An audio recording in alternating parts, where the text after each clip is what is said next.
Halo Sobat Semarak, selamat datang di Proyek Tol Semarang Demak. Sekarang kita akan membahas tentang PVD. Apa itu PVD? Mari kita saksikan.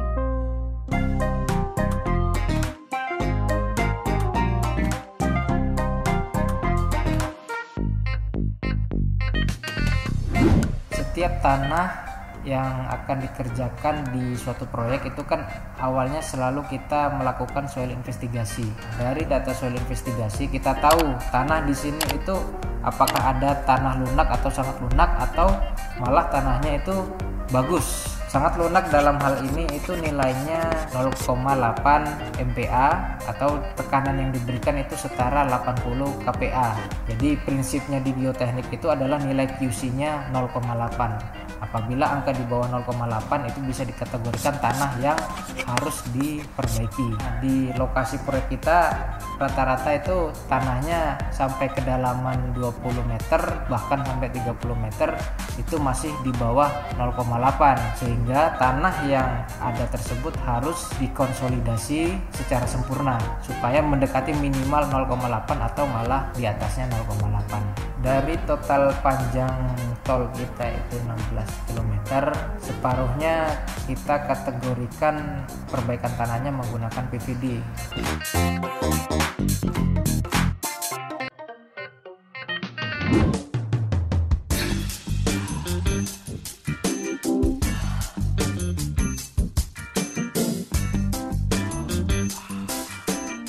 Prinsipalnya itu PVD yang sudah tertanam itu nantinya akan dibebani oleh timbunan yang ada di atasnya. Dalam hal ini ada timbunan badan jalan sendiri, ada beban reloading, dan kemudian tanah yang ada di bawah itu khususnya itu adalah air pori, itu akan mengalir ke segala arah. Nah, di sini adalah fungsinya PVD, di mana air yang ada di dalam tanah itu akan dialirkan secara vertikal. Yang kemudian nantinya air yang vertikal tersebut akan dialirkan melalui drainase horizontal. Dalam hal ini yang unik dalam proyek kita itu menggunakan drainase horizontal sintetis yang kita sebut sebagai PHD.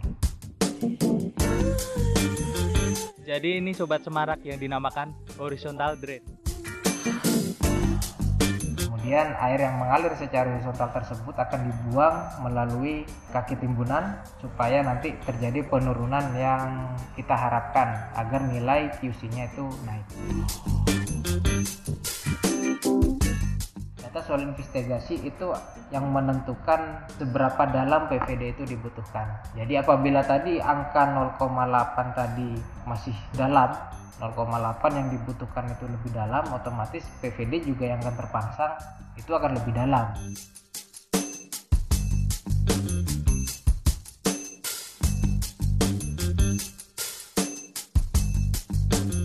Pemancangan PVD itu umumnya dilakukan oleh alat PVD rig. Macam-macam dia, tergantung tipe jenisnya. Ada panjangnya itu bisa berbeda-beda.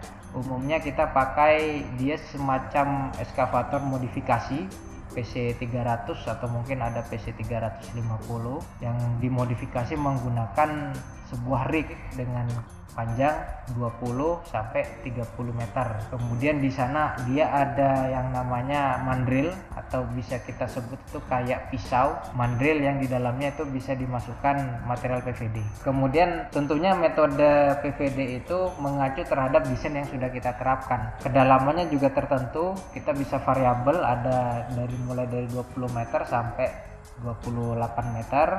Kaitannya dengan kriteria geoteknik, desain geoteknik kita itu menggunakan pemasangan PVD menggunakan pola segitiga dengan jarak 0,9 meter, tapi ada juga yang polanya 1 meter.